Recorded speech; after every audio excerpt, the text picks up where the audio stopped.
Step backward. So now Top we 9. proceed to the question and answer portion. Dito na tayo sa moment of truth. Ano po ba ang mechanics po dito sa portion na ito? Actually, lahat ng mga nasa top 9, pupulot sila ng question Okay. na babasahin natin. Doon na tupunin ng judges yung final rate nila ngayon. Alam mo ba, sir? Pagkatapos ng question and answer, down to 5 na kagad tayo. Correct. And that, yung 5 na yun, yun yung mga title holders natin tinatawag. Ganun na po mangyayari, okay?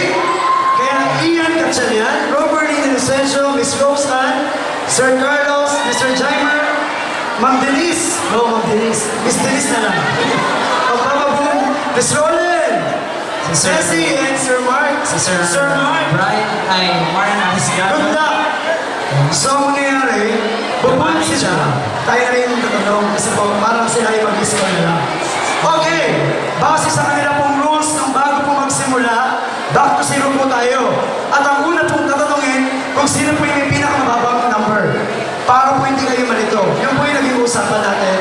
Alam niyo naman po yan, di ba? Meaning to So ngayon po, bago tayo magsimula, kailangan nyo number 1. magre-arrange. Okay, Number start na 1. kay number 1, number 4, number 5, number 6, Number number 1. 9, number 12, 11, 13, and 14. Okay, ayan. Kunyari nasa C80 tayo. Opo. May command, arrange yourselves according to. Bubunod na, kasama natin si Petty Boy. Kagawan and Boy. Thank you, Kapitan Popoy, as Teacher Ian, at sa mga MSC. Okay, Camille. Yan Okay, tayo. center stage. Miss Camille. Miss Camille. Dito sinabubunod sa likod. Okay. Okay. Sandali na. Sige, bati ka muna sa kanila. Okay. Una po sa lahat, good evening po sa mga taong mga nanonood po ngayon. At sumusuporta po sa Miss Airline o Coronation Night, lalo-lalo na po sa mga judge. Okay, Camille, eto na ang iyong tanong. Alam mo, napakaswerte mo. Nung pre-budget night, eto rin yung tanong sa'yo. Alam mo bakit ito rin yung tanong sa'yo? Pinahaba lang ni Mama Ferds. Kung makaka-invento ka ng isang bagay na makakatulong sa environment, climate change, ano ito? At sa paanong paraan ito makakatulong sa mga pangyayari sa ating bansa?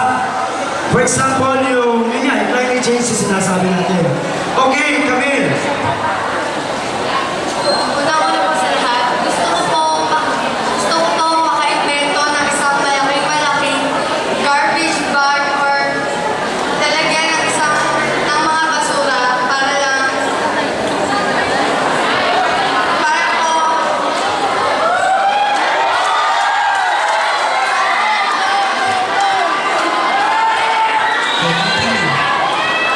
Sige, Camille. gusto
Okay, please listen carefully.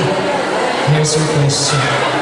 If you'd be the answer, what would be the question? The question is, maganda ba ako? Opo, maganda ako. Kahit wala pa ako ngayon sa stage na to, kung hindi ko wala akong lakas na loob at kagandahan, may pakita sa mga tao ko ngayon. Yun lamang po. Maraming salamat. Miss Giselle, thank you. Si Giselle, habang sumasagot, iiyak na eh. Okay, Paula. Paula. Okay, Eddie boy. Eddie boy. Greet mo muna sila. Sige, basahin mo muna. Sige, basahin mo muna sa isa.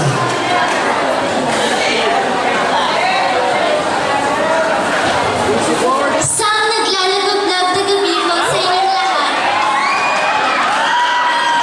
Talagang naglalagab-lag, ha?